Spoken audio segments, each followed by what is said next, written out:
And we're up. Without the help of Blue Chew. Blue Chew, please sponsor us.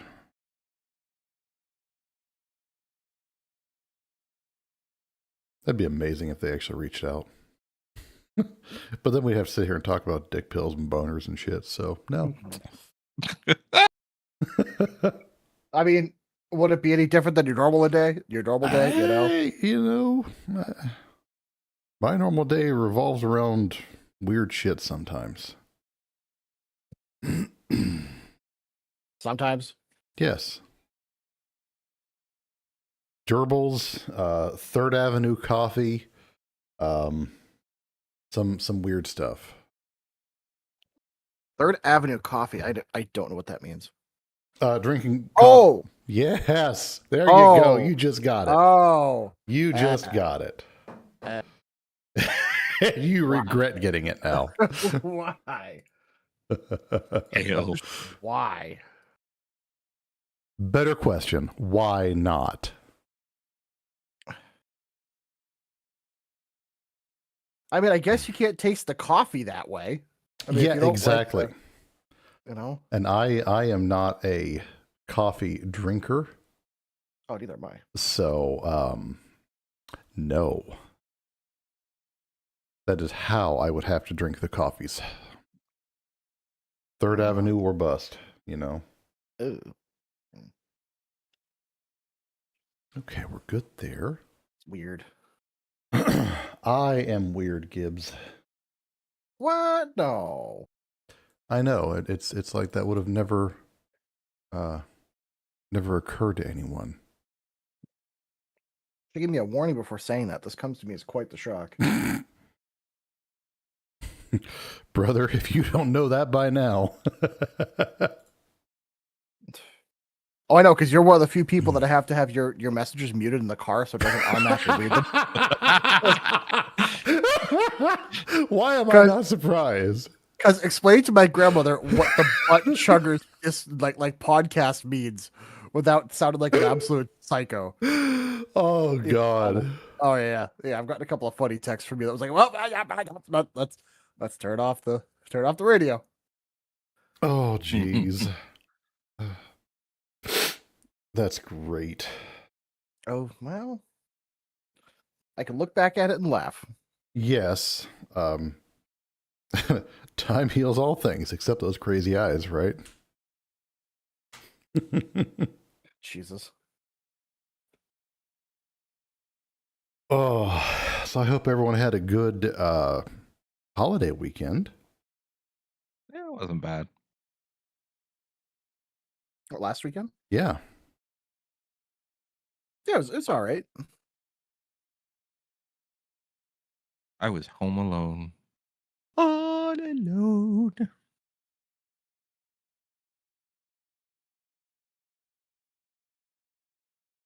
How's the construction of the, what is that, a new coop?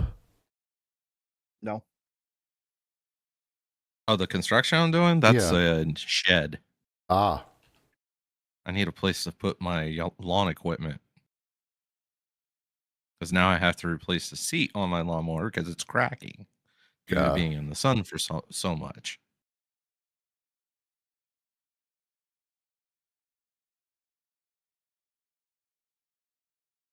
Yeah. I am going to be building a carport type building or just a set of beams with a roof over it and potentially just enclose it later. But my mower has been living under a tarp, so yeah. It works.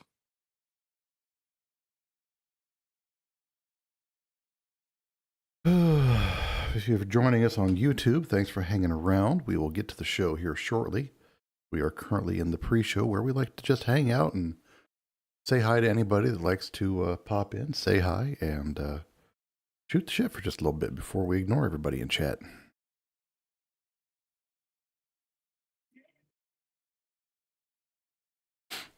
Sometimes we have people that try to take credit for our show show up. And that's fun. Oh, I forgot to do the scream outs in Discord.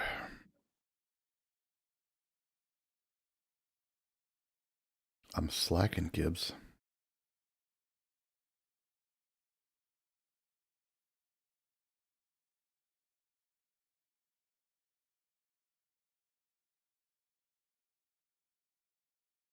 It happens.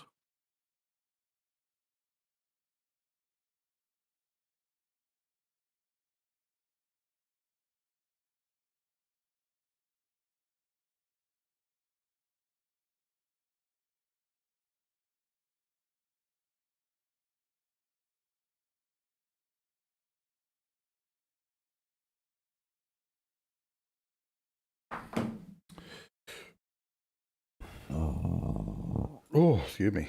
My God, I'm dying.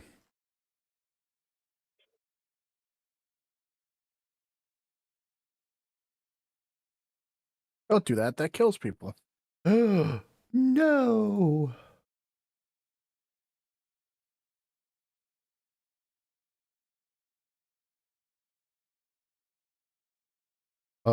So my 14-year-old got his first hickey.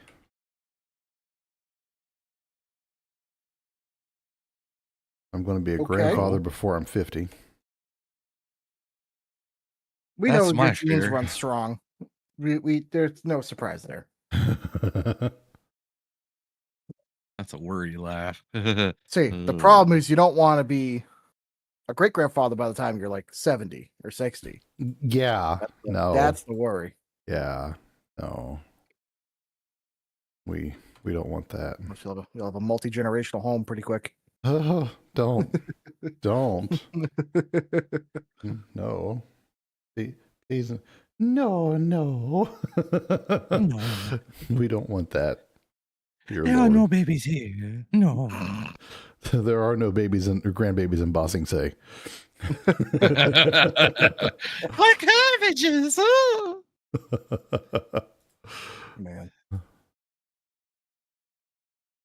And last of the shouts, and then we can get going here soon.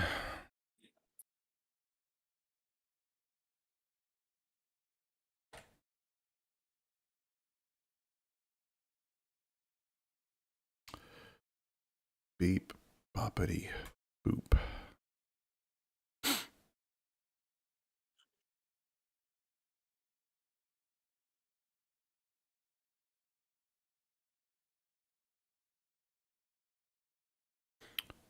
Oh, man. And done. All right. They look a little whitewashed, a little more pale than usual. There we go. All right. I don't want to join the Twitch community. Shut up.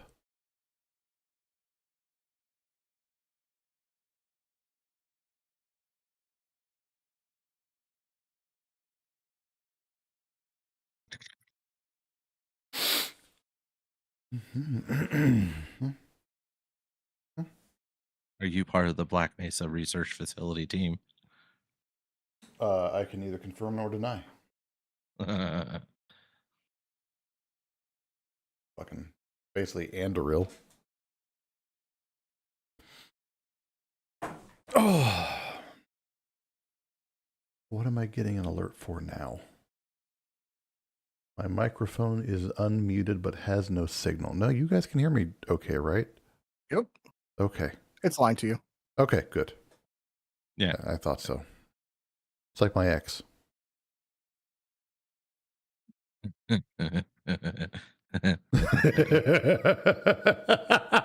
What's that smile for? I know too much can say very little. Like, exactly. That's That's- the issue. That's the problem. That's, oh man.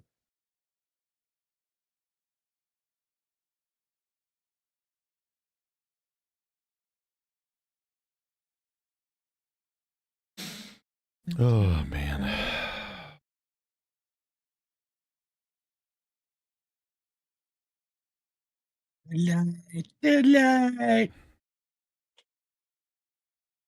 I gotta find that shirt. Oh my god. There's a You've heard of Dungeon Crawler Carl, right? Mm-hmm. There's a shirt with Donut the cat paw up in the air saying "Viva la Revolution, Carl," and she's got the hat on. And Mongo the dinosaur is like the little icon on the hat. Awesome.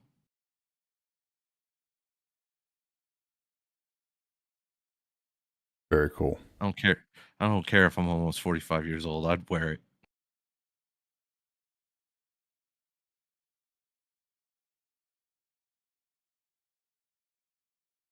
Did you guys see that?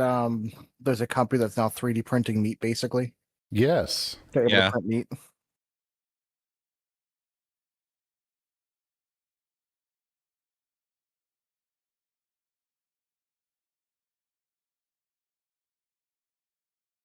Yeah.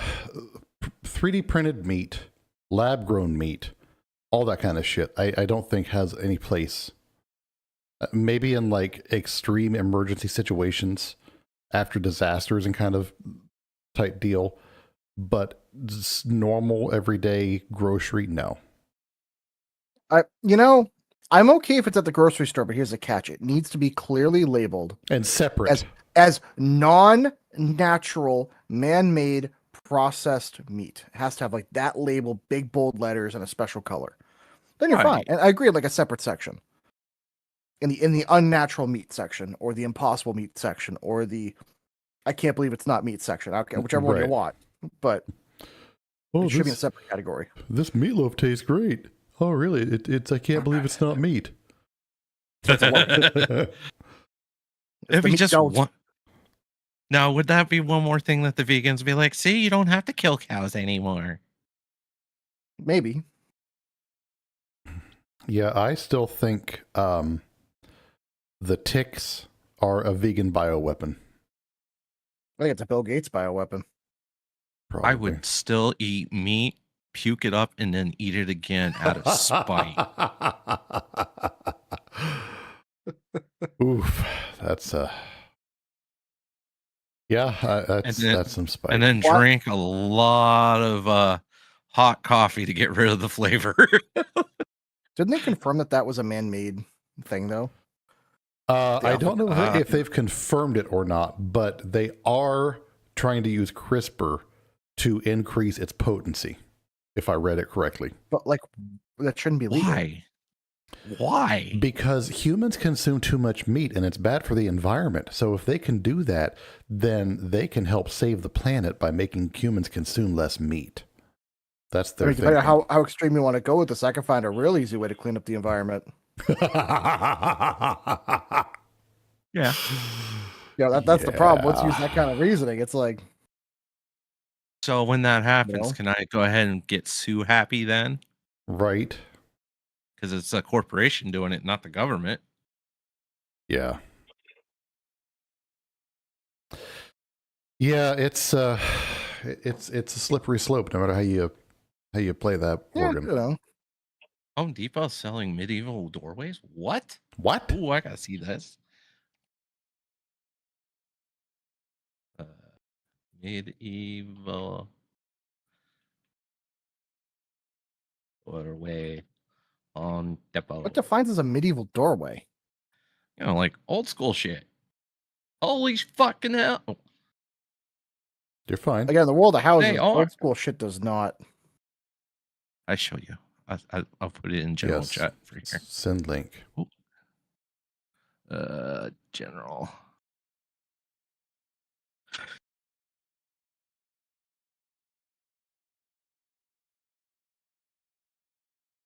Oh, it's like an old school solid wood door. Yeah.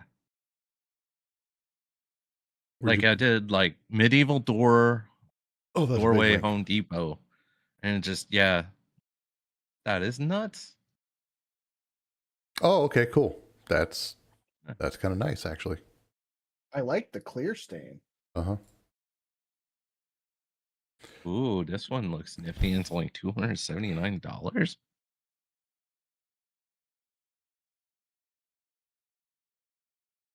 Almost like something you could make a oh yeah, you would. a sliding door, barn door. Be good for like a D&D room. Yeah. If I had people that lived near me that did that sort of thing. Right.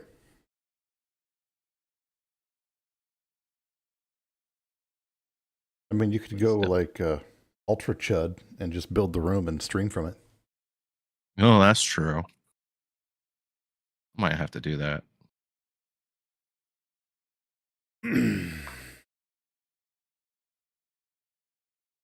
All right. Well, you ready to get this shindig underway? Yeah. It looks like the chat is quiet tonight, so I figured your brother might show up. Yeah, I doubt it. Oh, The fact that I'm even online right now, very impressive. Okay. Some stuff going on with my father. Oh, okay. I hope that's So okay. we hope so. My sister's actually going to be flying up tonight, or no, excuse me, tomorrow. Okay. To Pittsburgh and work her way up here. Gotcha. Well, keep us posted. If there's anything we can do for you, let us know. All right. I told Gibbs earlier, and he thought it was you. He thought it was me? No, he said Oh, ew, because ew. I was like, I'm pulling a pit move. Yeah. Alrighty. Well, I'm going to go ahead and start recording. Oh, I guess I should. I will start mine now. 3, 2, 1, and mine is now recording. All right. We're good there. Good. All right. Clap to sync. You all ready? Oh, yeah. All right. Sync clap in 3, 2, 1, clap. There we go. Ow. All right. And all systems are go. And we can kick this thing off. So we'll start it in 5, 4, 3.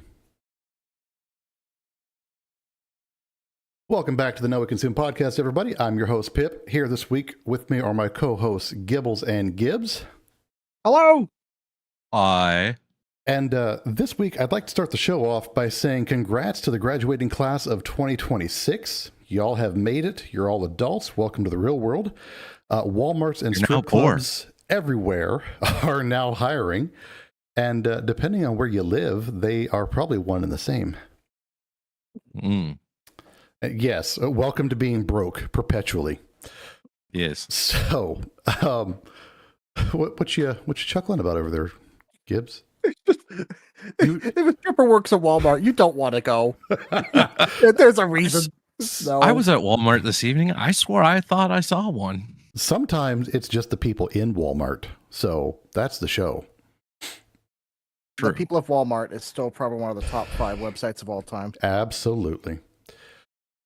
We do want to take a quick second to remind you that we are still in a period of growth. So if you wouldn't mind taking a quick second to like, subscribe, follow, share, comment, do a thing wherever you can do a thing. I know I feel like a dirty slut dragon every time I say it, but we're trying. We're trying to grow, and I hate asking, but please, if you can help us out, we will love you forever and ever and ever. Yes, long time. Gibbs might even dance around in a pool of mayo during the next show if you like and subscribe. Or I tell you what, if you like and subscribe, he won't dance in the pool of mayo. So there you go. There is some motivation. That's better. One last point of notoriety here. We are rapidly approaching the anniversary of the Killdozer incident. 22 years ago. Makes you feel old. So we are going to do an episode covering that whole debacle next week. Yes. So enjoy your Killdozer stuff this week. Go and weld up your plates on the dozers. Visit your neighborhood muffler shop, give them some business, remind them that you care. Can we do like a day of Dozer solidarity? And like Yes. put out flags and shit like that. Day of Oh, the man. Dozer. Yes. Dozer Day. Yes. So yeah, next weekend's episode we will be doing the Killdozer for the topic. So that will go ahead and Zoidberg us into this week's episode. And Gibbs had brought up a really good topic for us to cover. We wanted to talk about the housing situation. If you have a pulse and you've been keeping your ears out to any kind of news, you know that housing is at literally critical mass. It's unaffordable, it's overpriced, it's at a situation where you can't afford to buy a house, you can't afford to rent a house unless you've got 2 or 3 incomes, or you're just one of the lucky people that got a house back during the COVID crisis and you're now stuck with a golden anchor. That's me. I am stuck in And my me. house whether I wanted to ever sell it or not, which thankfully I don't. And it's crazy because in so many areas of the country, if you make an average wage, you literally can't afford anything.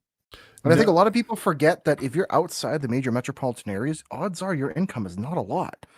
And it's not your fault.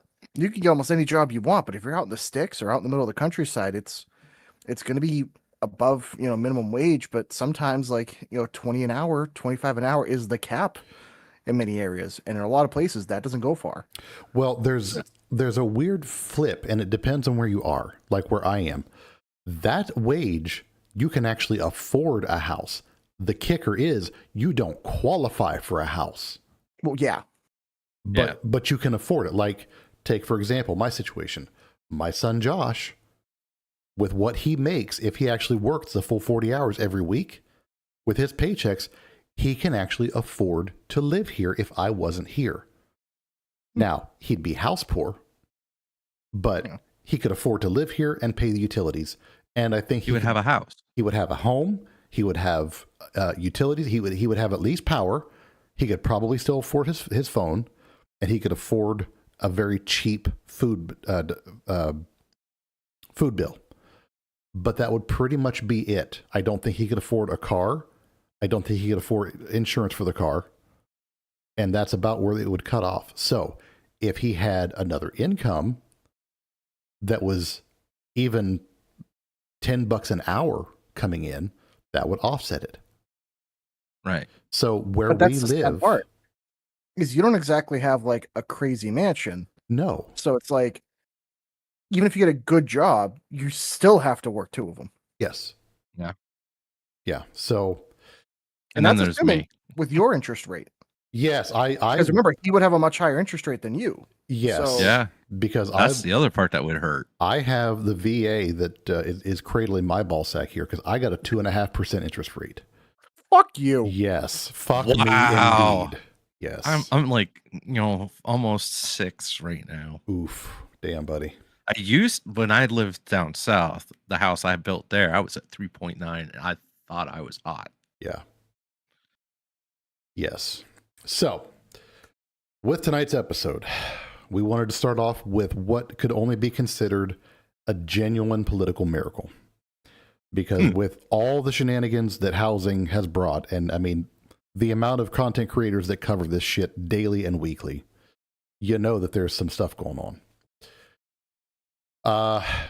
In mid-2026, we have the idea of getting the Congress to agree on what you order for lunch becoming a legislative achievement. So the fact that just a few days ago, on May 20th, the House of Representatives moved a massive, sweeping piece of legislation under a fast-track rule and passed it by a staggering vote of 396 to 13. And I want to touch on that 13 here in just a minute. There's always somebody. Oh, there's some somebodies, and it's who those somebodies are that really kind of threw me for a roll. The bill is called the 21st Century Road to Housing Act, and ROAD is an acronym in this. I'll spell that out here in a second. But the reason it passed with such overwhelming force is kind of simple, really. the housing market here in America has officially reached a state of universal bipartisan panic. No sitting congressperson that has anything to lose can afford to vote no. So that brings up those 13 no votes. But like we talked about, if you've looked at home prices or even rent prices, you may have kind of felt your chest tighten up and then debated the purpose of living in a crack house. You already know what the stats are like. Looking at the top-down macroeconomic picture that's driving this bill, the basis really is that the American dream of homeownership, it's kind of been deferred. It's been priced out, it's locked down, and kind of wrapped up in red tape, more or less.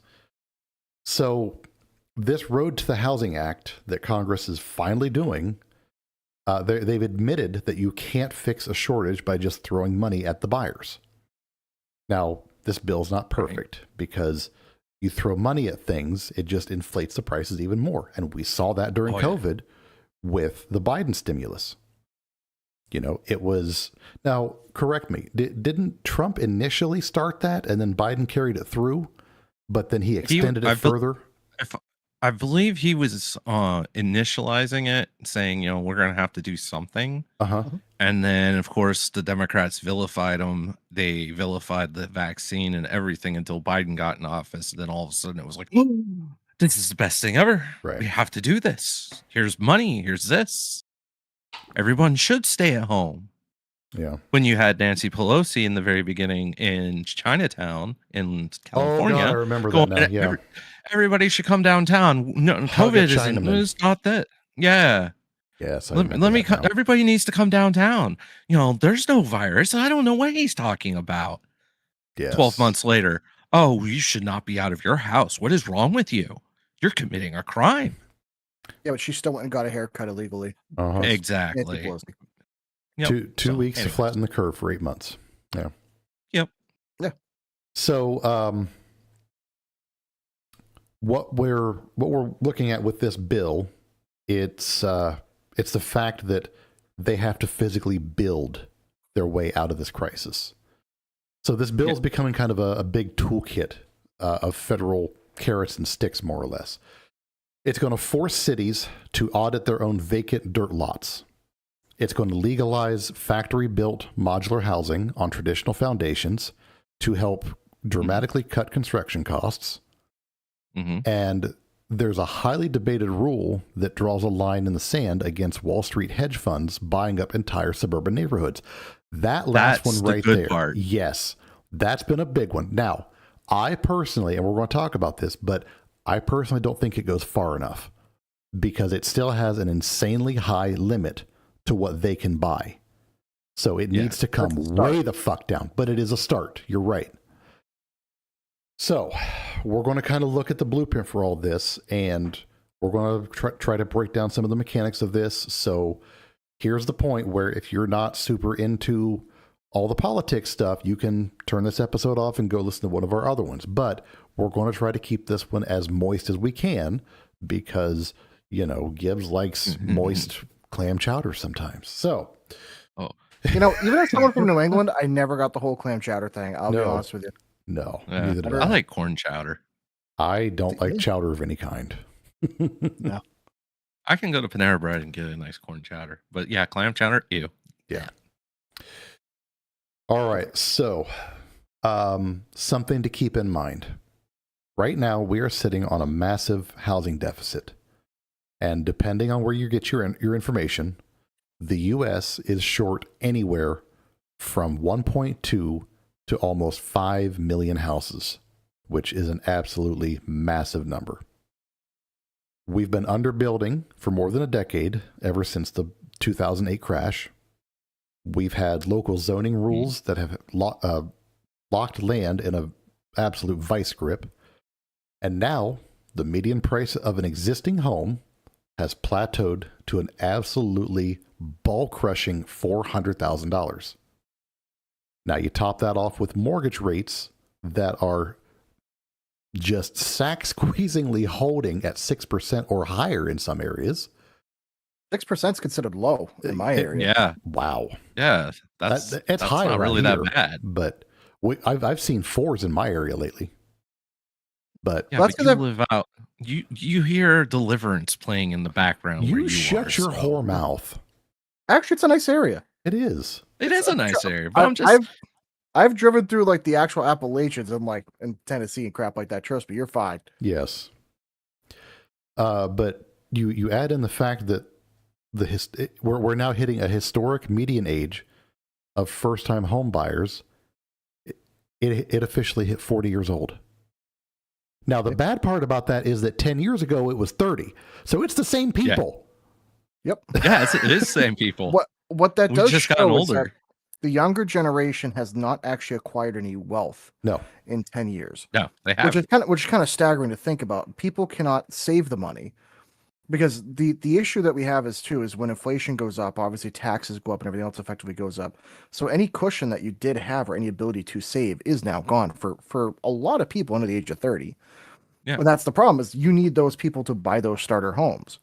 So now it's the catch up between a lot of investment companies, or people buying their second home, investment properties, things like that. So it's very difficult to find an actual starter home. Yeah. I have a friend of mine. He makes really good money. Granted, I live south of Boston, but it's like it's insane to try to find. You're basically finding crack houses for $400,000 around here. Yep. And it's like great. So I'm paying $3,000 a month to have a house that has a roof that's leaking and the foundation sinking. But hey, but that's what where if we're you're at, a crackhead? Then it's perfect. Exactly. But the other catch is too, like you were talking about, it's so much overregulation to why you can't do certain things. And that's something that I've been noticing, at least in my area, is there's even plots of land that I was like, I have the money. I'd love to buy some and start acquiring some land. But then the issue is everything has stipulations with it to where it's like, what? So I'm going to spend $200,000 for land and have it be a walking trail? It's like, thanks, Massachusetts. Thanks for that. Yeah. Yeah, and I saw one of you had put in a note there, and I just kind of added to that. But before we get to that one, this has all kind of added up to a gigantic disaster. It's got no easy way out of it. It's got no quick fix. However, just like in Star Wars, enter the politicians. So Excellent. they can fix everything. Now, yeah, go ahead. And that was my note. That was your note? Okay, yeah. That was part of that other discussion was going to be, and consider during this whole crisis, essentially federal minimum wage and most state minimum wage hasn't really changed. And I'm not saying that it should, but what I'm getting at is if you're somebody that's fresh into the working world, you've had the ability to get any sort of housing stripped away from you, and there's no way to save. Yeah. Yeah. So. Yeah, and like I added in. Go ahead. I was going to say the other problem you run into too, which you didn't put in the notes, is a situation where, say you did save the money, say you did buy the house, and all of a sudden somebody's got their underwear in a bunch and decides, no, we're going to eminent domain your home, and there's nothing you can do about it. So now, say you were in that anchor home and you owe more than what it was worth. How screwed are you when the government goes, yeah, this is how much the house is worth. We're giving you the best market value. But unfortunately, your mortgage is still higher, so you can't pay off the mortgage. So now you're stuck with a mortgage because you lost your house to the government. That happened to people in Cape Cod. Yeah, Ooh. I'm sure. So as you know, because I know you've been over the bridge, there's 2 different bridges that go to Cape Cod. They're adding a third one. Well, and where that adding that third one, there were some people that had their houses on the Cape Cod side, so on the other side of the canal. Right. Well, they had put in all the paperwork before the COVID housing crisis happened. So they're still paying them the pre-COVID values on those houses. And a lot of those houses have doubled, if not tripled. So there's several people, granted they had 2 or 3 years to move, but there's several people that are like, I didn't want to move, I didn't want to leave. And the government's like, well, tough Too crap, bad. we're putting in a bridge here. So here's $300,000 for $1 million house. Good luck, have fun, bye-bye. Yeah. And it happens to people. Wow. Now, to be fair, they've had several years to move, but it's still not fair. It's still not right, regardless. Because then the problem is anybody that does due diligence on buying the house, they're going to realize, oh, crap, it's going to be bulldozed. So why buy Yeah. it? Well, then you also had what was it? I think it was Wisconsin, where they were putting in a manufacturing facility, and it was going to be run by China. I think it was like Foxconn or something, and they ended up with a bunch of incentives for taxes and stuff like that. It was huge, and this is before, this was during the time of Biden when this was taking place. And of course, people were raising a holy shit fit about it, and the bunch of people lost their homes to eminent domain and all that. Well, then Trump gets in office. Now, people who have some say so to what other countries are coming in trying to do here, and now the project's been nixed, and now you have people who've lost their homes that are gone for no reason. Yep. Thank you. No, it's been such a disaster Yeah. Yeah. in a lot of areas. And honestly, the government with eminent domain, they should have to pay you, but they should have to go through several realtors and be like, what's the actual fair market value for something like this? Yeah. For eminent domain, they need to get at least like 3 quotes before they cut you a check. And they should also do like what the military does when the military accidentally damages your property. Say like there was an instance where there was a F-16 or F-15 or whatever it was, pylon ejected off the plane accidentally. It split a cow in two, and the military came back and paid for 3 generations worth of cows that would have came from that animal. Wow. You're talking a lot of money. The government should do the same thing when it comes to the eminent domain. Yeah. Like, you should be taking the time to go, okay, it's worth this much based on whatever rate we go by, 20, 30 years from now. What is the house going to be worth then? We should go, that's what they should be paying. Yeah. Because not only are you ruining someone's life by potentially screwing them out of their home, and now they could be stuck with a mortgage that they're going to have to pay on until it's gone. But then whatever value you would have had in that home, regardless, is now gone as well. Yeah. All I can think about is that rancher now has the official record for the world's quickest ground beef. Oh, yeah. That is, he should get a plaque and everything. You want to know the best part was? The Mm. pilot was a captain, last name Kirk. Oh, wow. That's awesome. I know. That was the best story I heard for a long time in the military. I was like, nice. On brand. I love that. Yep. Oh, yeah. So, Gibbs, what kind of problems are people running into when it comes to the housing and whatnot? So, did you want me to read a specific section or just do general? Because I have some. I mean, whichever. You can do whatever. Okay. So the issue, at least now, granted, I always do the scope for what I see in my area, which is the Northeast in America. The issue that one of the things I keep running into, because I have a couple of friends that are realtors, a couple of friends that they buy and sell a lot of real estate, they help out a lot of people. It's just the amount of stipulations and regulations that, quite frankly, are unreasonable when trying to buy and sell. The added taxes, especially in this state that they've been adding in, they're actually trying to do rent control statewide now. That's going to be on the ballot in November, which is going to suck because they want to mandate maximums and minimums. So that gets rid of any affordable renting. The other issue we've had, and I don't know if you guys have this in your states, but a lot of towns or counties, or even some parts of the state, they do minimum square footage sizes for houses. So the idea is that they want to be of a certain value. They don't want you to undercut the value of everyone else and lower their property values. So it has to be a certain size. So here's the problem. Obviously, as the house values go up over time, you have to keep building bigger and bigger houses. Well, there are some areas in Massachusetts where the smallest house you can build is like 2,000 square feet, 2,500 square feet. I saw in Lakeville, I think I was watching some builders that the smallest they could do was 3,000. Wow. That's considered a starter house. And in Lakeville, that's almost $1 million. Wow. So it's like, hey, congratulations. In this town, that's the smallest one you're going to get. From there, it only goes up. This is the problem of when you have things on a scale that's based off of the value of a currency, is eventually once inflation hits, things skyrocket almost exponentially. So the issue you have, at least around here, is I saw there are 300 square foot, like basically shacks down the Cape. Because of this, they're selling for $400,000 or $500,000.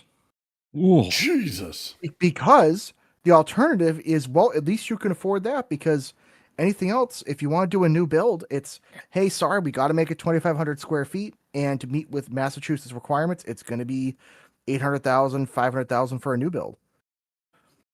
And that's not including the land. So it's the issue of, and I know this is one of the things they're going to have to combat with this bill. I didn't see a square footage requirement or an issue, but it's something that I think the federal government needs to be made aware of, which is, if you're going to actually give us a bigger supply for these houses and a bigger supply for the market, you have to be able to have exceptions for, hey, as long as it's, over maybe 400 or 500 square foot, that's not considered like a tiny house, then it should be allowed to be exempted. Because, like, don't get me wrong, I don't want somebody building 200 square foot little nothings, but in some areas that might be worth it, though. Yeah. So at least gives people something. Because the other issues I think people need to understand is, and again, you both know about this, as I have learned the hard way, when you have a really big house, expenses get out of hand very quickly, especially when it comes to taxes, repairs, anything else. And for a lot of people, it's sure they can even afford a bigger house, but can you afford the repairs? Can you afford the taxes? Can you afford even the heating?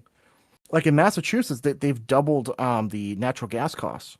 So the other problem that we're seeing around here is, for a lot of people that could afford their house and their mortgage, now all of a sudden they're spending $800, $500 a month just on natural gas. Jesus. Not to mention your electric and everything else. I don't know if you guys saw, but I had posted I think in this Discord or the other one as well, there's some people that bill over $1,000 for their natural gas bill in the winter. Ooh. Yeah, so that's the problem. That's Imagine crazy. being that person that said, yes, I could finally afford a fixer-up. I could finally get a house. My mortgage is like $2,500, but the insurance another couple $100. I can finally do it. Taxed another $500-$600. I can do this. I can make it work, and it's $1,000 to heat it. Yeah. So that's why I got a pellet stove. That's why at the next house I will be getting a pellet stove, because I am very jealous of you, sir. But these are the kind of issues I think they're going to have to also bring up in the bill. Yeah, that at least we're dealing with around here. So I don't think we have any minimum square footage things like you were talking about down here. They don't tend to build really small houses because they don't sell well. But all the like subdivisions that are going in, I think the smallest houses I think are like 1,200 square feet, and then they go up from there. They 1,200, if designed right, is a good starter home. Yeah, but that also, they don't count basements here as square footage unless there's an out or an exit and an egress. So not only that, like I was gonna say, not only that, it's supposed to be like finished rooms and stuff like that to really be counted as well. At least that's the way it is where I'm at. Yeah, you are suddenly overdriving just a little bit, buddy. Am I? You're quite a bit louder out of nowhere. But yeah, so a 1,200 square foot upstairs can equate to a 1,200 square foot downstairs as well. And all of a sudden you've got a massive house that is only getting, half the square footage accounted for. But you brought up property taxes, and I want to get up on my soapbox for just a minute, because I have a bitch. I have a gripe. With the property taxes and the way that they keep going up. Why in the fuck are we paying property taxes on what is essentially an asset that we still hold? We're not selling it.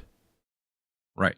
The taxes are increasing and we're not selling. That is something we should only be paying if we're selling. We don't pay taxes on the stocks we hold. We don't pay taxes on gold, silver, other commodities that we hold. So why in the fuck are we being forced to pay a tax on a fucking commodity like a house that we hold that we are not selling? The tax needs to be figured out at the time of purchase and worked out a couple different ways. But it should not be increasing. I can tell you why. Oh, I know why. It's greedy fucking politicians. Well, oh God, yes. Yes. But originally it was, hey, no representation without taxation, and or vice versa. So it was, hey, only landowners could vote, so only landowners paid taxes.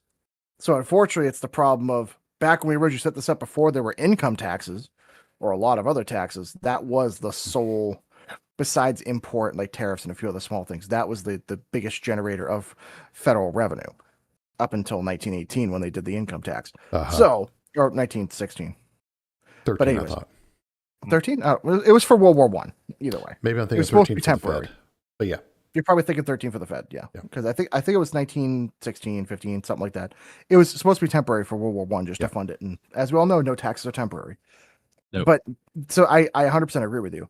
That is also an issue too. That if you have to keep paying taxes on an appreciating asset, then that should also be able to go against what you have to pay for the next year. That there's got to be a way. Because to give you guys an idea, like for me, it's like $650 a month. That's it. In taxes. I won't say nothing. Yeah, that's still for what I have. That's a lot for this area. A lot of people I know pay $1,000 a month, $800 a month. I'm paying $966 for taxes and insurance, and my insurance is not all that high. No, I'm just taxes. Yeah, no, my insurance is not that high. I'll tell you, my insurance is not a very big chunk of that. Yeah, my insurance is very small. You don't want to know what I'm paying. Probably a lot. But I agree though that it seems like these funds are greatly mismanaged because when you actually calculate the amount of houses and the amount of taxable income they get from those property taxes, where does that money go?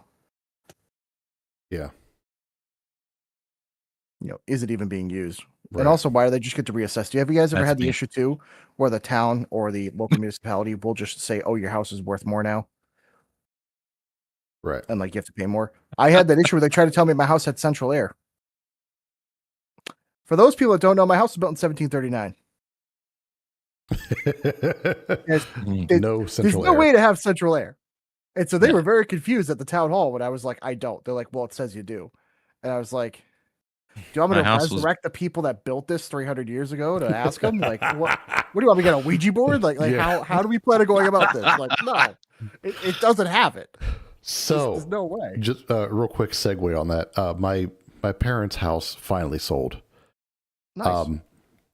To do that, there had to be some county records produced. It says the house was built in 1930. Now, let me ask you something. There was a ginormous flood in that area in 1923. I physically saw the flood line in the upstairs of that house.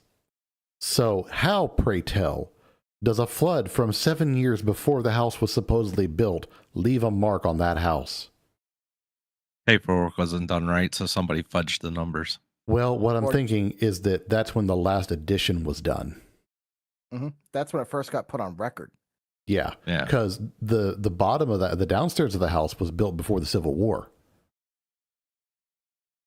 And there's an inscription downstairs that shows the date that it was built in 1854. And I'm sitting here thinking, I can show the new buyers like where if they want to see this. I'm glad to know the local municipalities inspectors for that know absolutely nothing. Yes. Yeah. Look and go, yep, sounds good to me. Mushroom stamp.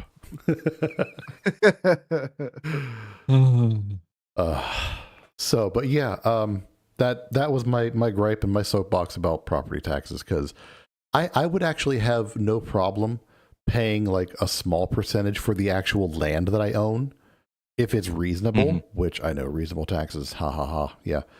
Because like the back lot that I own that is technically my backyard, I pay, I think, $300 a year for that because it's like cordoned off as a separate lot. So for the whole 2 acres that I own, I actually wouldn't mind paying like a couple $1,000s a year because I feel like that's fair. I feel like that's appropriate because it is a land owning tax. Yeah. Just be careful. Somebody in power is going to hear that and be like, so not only are we getting property tax, we're going to get this tax and get that tax too. But that's all there needs to be. That's it. Just that. No tax on my house. You can fuck off with that. This is mine. I own it. I already bought it. Eat my entire ass. Enjoy the Good luck spaghetti with that. here. So Yeah. Good luck. Well, it's the case of too that most governments are overspending, and no Yeah, one holds them well, accountable. yeah. Well, that's like my county. Friggin' they released last year's budget and all that finally. And of course, they're meeting no sooner than they get the budget taken care of and everything's balanced and all that. The very next meeting, we have to raise taxes again. Like, what happened to you? Said everything was good this year. Why is it next year now you have to pay exponentially even more now? It's like, what's taking place? Yeah.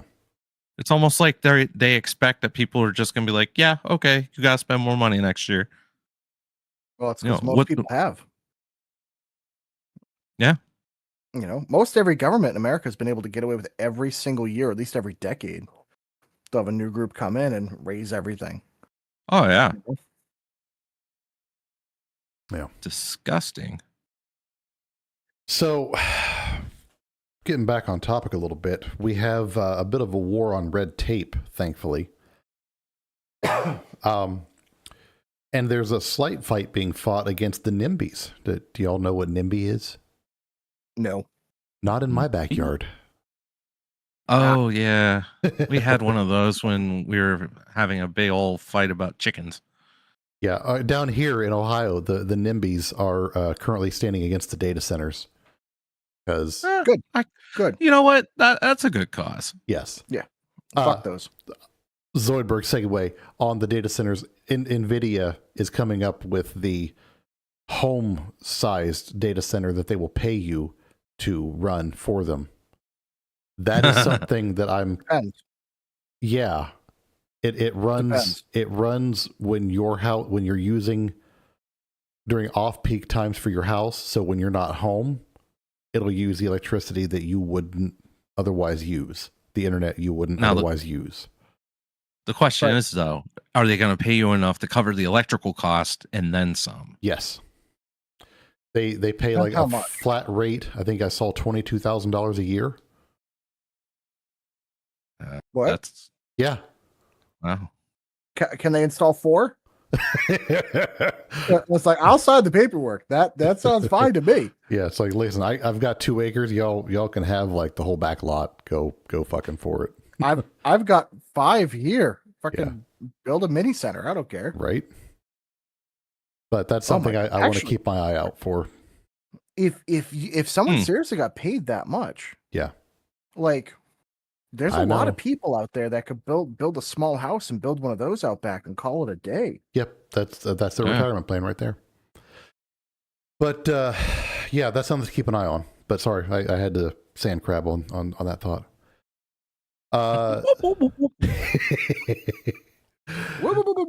So the big question on most people's mind when you start asking about the housing situation and all the red tape and bullshit is, why can't we just build?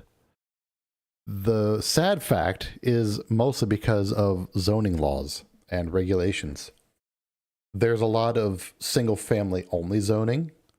There's a ton Mhm. of mandatory massive lot sizes, like Gibbs was saying. And there's endless local community review meetings that have made building a simple duplex feeling like trying to launch a rocket into orbit, hopefully more successful than Blue Origins. Yeah. Now, I do have a counter argument to some of this, though. Uh-huh.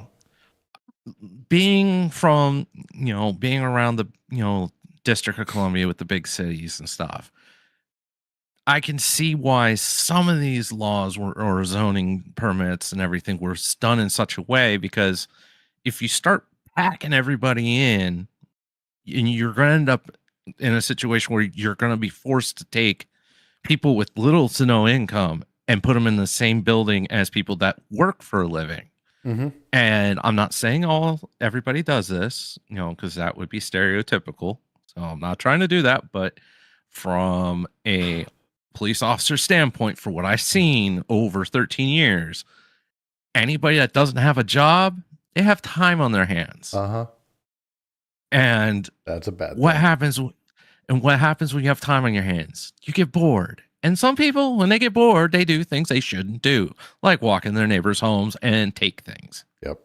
Or they sell drugs, or they just find something to do. Like you have teenagers with absolutely no future for them, job prospects or anything, and they decide, well, screw it, I'm going to start a gang or a street crew or whatever they call it wherever they're at. And you're going to sit there and tell people, well, you have your home here, but across the street from you, we're going to put in a 8-level apartment complex. And half of that complex, more than likely, is going to be either Section 8 or some kind of HUD housing, because of the fact you have to allow the lower income people to have a place to live as well, which they should. Yes. But the problem that you end up with is that there's going to be some bad people ended up in that situation, and a poor person who's been living in that home for 30, 40 years or however old they are, and now they've watched their home price fall, their land price fall, their community now is getting riddled with crime, things like that. But again, it's not everybody that does it, but it does happen. I watched brand new apartment buildings get put into the 6th district of Washington, D.C., brand new. And within 6 months, it was disgusting. Yeah. It's not theirs. They don't have to take care of it. So exactly. We have that problem happening in Massachusetts where Maura Healey had made an agreement to where for every new building you build, you have to, or new development you build, you have to build a certain amount of Section 8 housing. Wow. And so the problem was builders would have to buy 2 plots, buy 1 plot for the nice homes they want to build and the other plot for the Section 8. So there's some weird areas, even in my old town that I used to live in, where you'll see these beautiful developments with really nice houses. And then across the street, it'll be a bunch of Section 8 stuff built really cheap, and they're facing each other. Yeah. And it's supposed to combat this issue. The problem is you end up lowering the value of the nice houses, and then the Section 8, weirdly enough, ends up being an absolute cluster because with the local town disliking them, there's a lot of other internal politics and a lot of other crap that happens. So it's like nobody wins. It's like congrats. No. And nobody's really held accountable for the Section 8 homes either, because again, my experience is DC. You have people in the Section 8 offices who game the system for the citizens who are in those situations that are doing stuff they're not supposed to be doing. Like in their lease agreement, for Section 8, you're not supposed to have anyone else in that home but you. If you're not on a lease, you're not supposed to be in there. Period. Dot. No visitors, no nothing. That is not, the home is to help you get back on your feet, get a new job, all that stuff. It's not supposed to be some permanent structure or anything like that. But yet you go down to the Section 8 offices in DC, they'll sit there and hold your hand and say, oh, this is a loophole to do this. There's a loophole for that. Oh, they wrote you a ticket.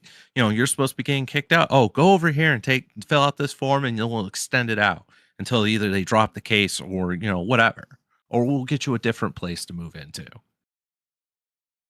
That's the problem insane. is you watch some people that abuse it. Oh yeah. Oh, and what's disgusting is then you see these young ladies that they're just like, I can't wait to have my kid because then I get my own Section 8.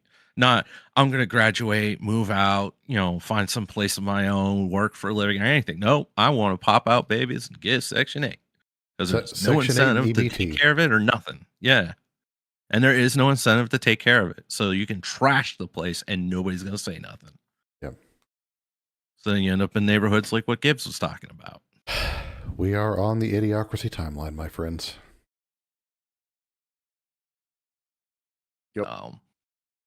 Welcome to Costco. We love you. Yeah. So that's what I'm saying. I mean, I'm all for it, help people out, but there has to be a way to, if we're going to build these homes and do what the government's wanting to do, there has to be a way to sit there and be like, look, here's a carrot, but there's a stick too. So if you don't do what you're supposed to do, you're going to have to deal with the consequences. Yeah. Because right now there is no consequences. No. That's why you have to specifically set aside areas that you build starter homes, like inexpensive houses, small ones, so people at least have a chance. Yep. Right. Then you wouldn't need Section 8 that much. I've talked about the whole concept of the mega cities that were put forth in the Judge Dredd series.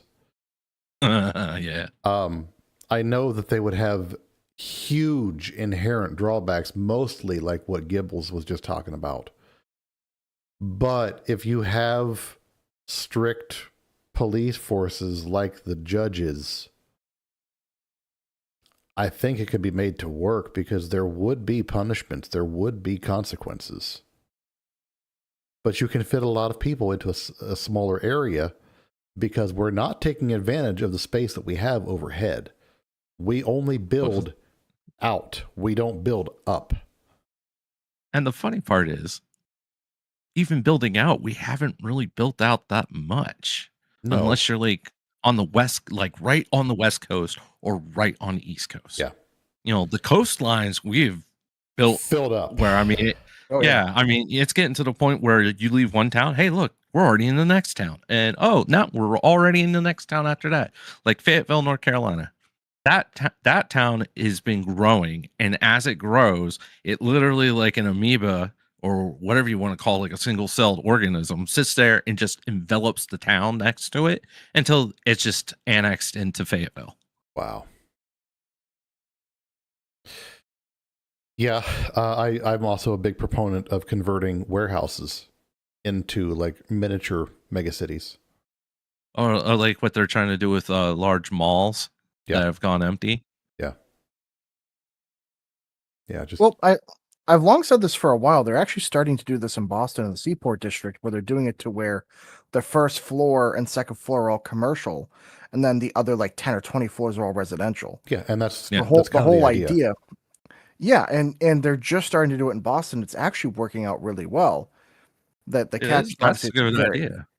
The catch is it's very expensive, Mm-hmm. but that's something that I know that also a couple other towns are talking about is, hey, taking these other malls, literally just add a couple of floors on top of it, and then incentivize having businesses going back into the first floor. Yep. That way you have steady people right there. And there's even one local to me that they might be doing that. Nice. To convert it to like a multi-use kind of thing, which honestly makes the most sense.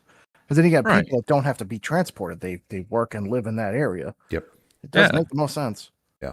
Well, not only that, well, then not only that, you've got people nowadays that are getting pissed at the whole let's buy everything online, and now you have no choice but to do it because all those businesses are gone now. There's either Walmart or Amazon or Target, depending on where you live. But yeah, so that'd be great to be able to have a business right there. We're like, oh, I need to get some jeans. Hey, let me go downstairs. Yep. Well, that's I think the other half of the problem. And granted, we can't talk about it in this one. We have sort of talked about it in the past, but it's the restructuring of the tax system and incentivizing small businesses and people being able to start up their own business. That would be huge into helping this issue, because the other problem that we see is like, I don't know if you guys have this problem where you're at, but around here, it's trying to find a contractor that's like a regular person that owns their own company that's not like a mega corporation is darn near impossible. Unless you just do it yourself or have a friend that helps you out, everything, like all the mom and pop places, all the small little construction and electrical, a lot of them are gone because they've been priced out of the market. So you have to call this mega corp that, does 10,000 homes a year that they renovate, and good luck trying to get quality work out of them. You guys see the videos. I'm sure everyone's seen the videos online. But it's like, freshly built a renovated house, and like nothing is done right. Yeah. Oh yeah. Absolutely. Even my house, as good as it is, there's things that I'm like shaking my head at, like, no, not right. Yeah. No. There's still some smaller outfits that do construction and renovation down here. So that's good. I don't know for how long, but they're still here. Yeah. All right. So talk about the laws or the zoning issues. Yeah. So this act that got passed introduces a $200 million annual competitive grant program for local governments. Now, it's got a caveat. If the city wants a piece of that federal money for their infrastructure, they have to prove that they're actively killing their own red tape. So they have to fast track permitting and relax the old zoning laws to allow the missing middle housing. So that would be duplexes, townhomes, and accessory dwelling type units. And one of the smart things is that instead of letting developers just bulldoze all the nice green areas out right outside the city and creating bigger like environmental type issues.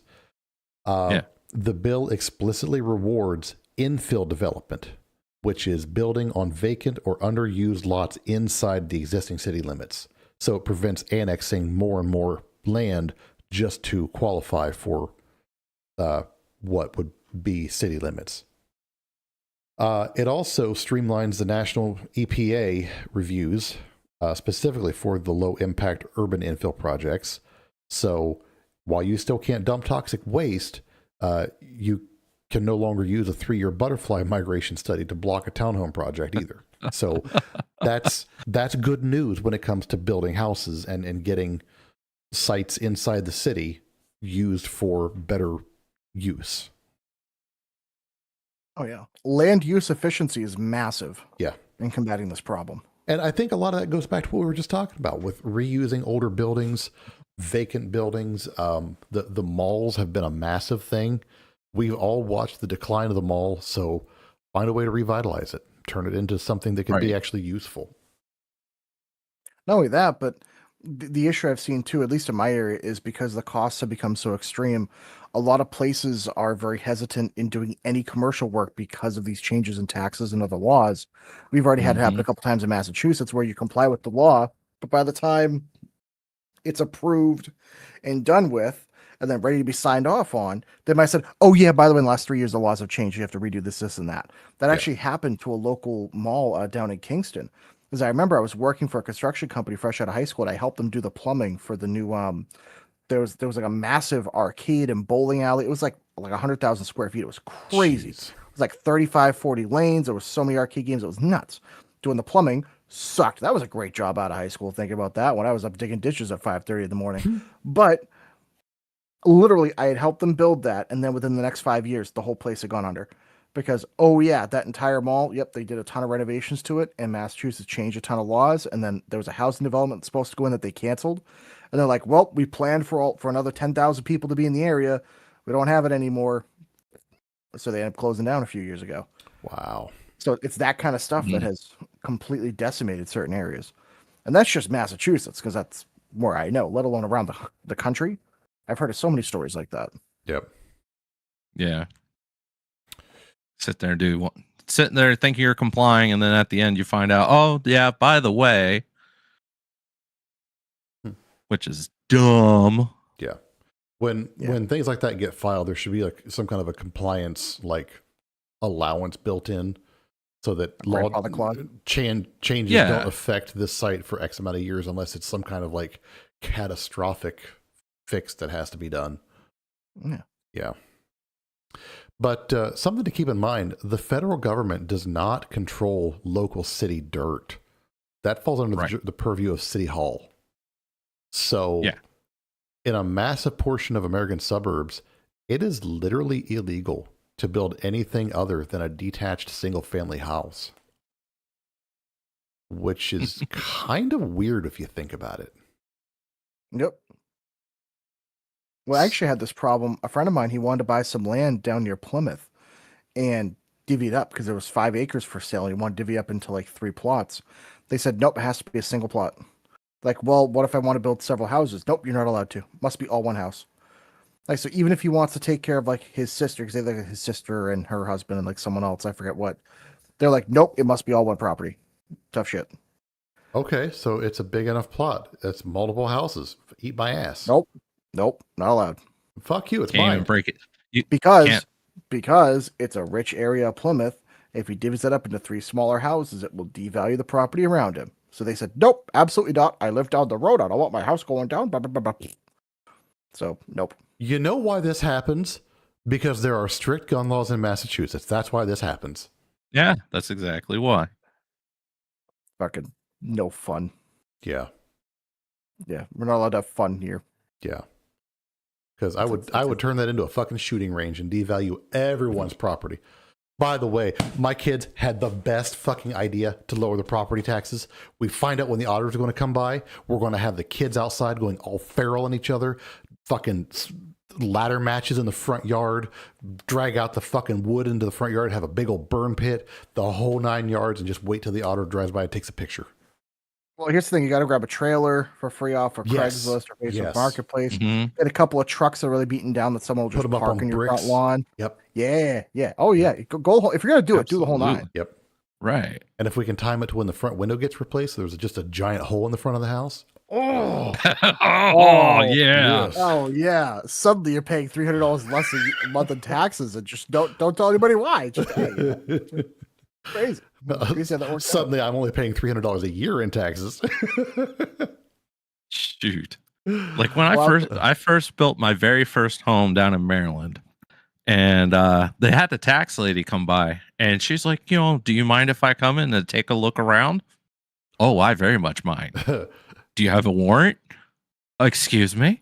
Do you have a warrant to come in my house? No. Then you may not come in my home. I will tell you what's in here that I'm willing to tell you.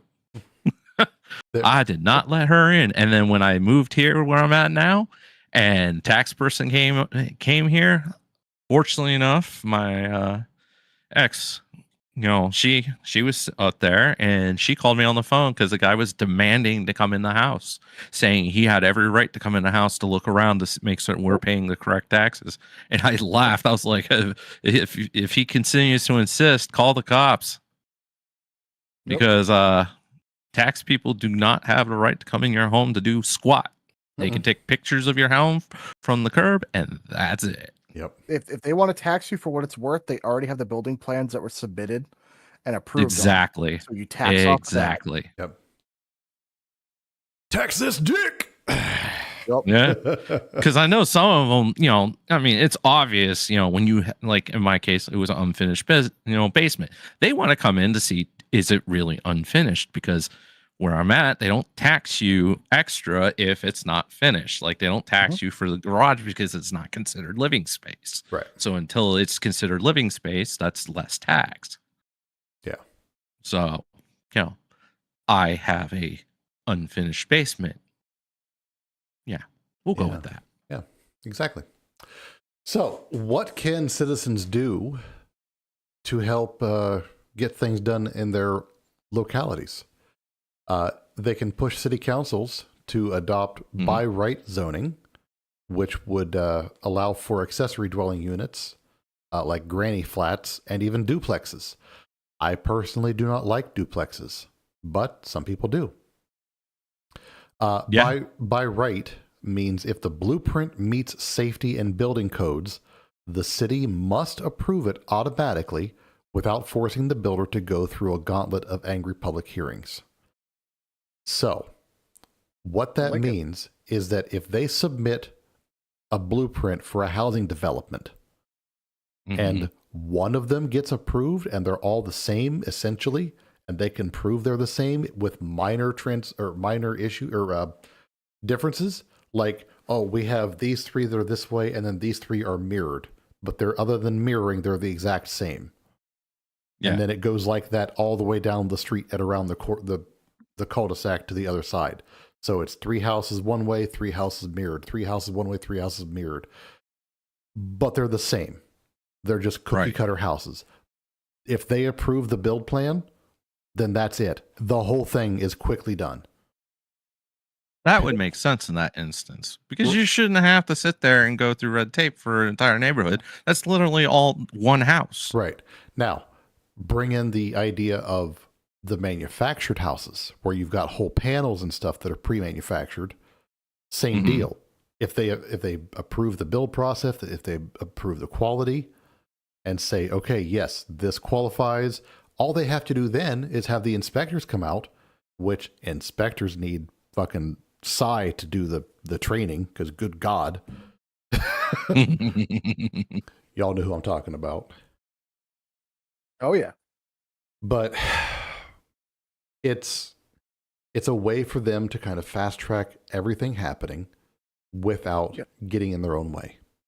And it's great. Mm-hmm. I think the other side of this though is they need to hold these contractors accountable when they actually build these buildings and they're not up to code or not up to spec. They need to have inspectors that actually know what they're doing.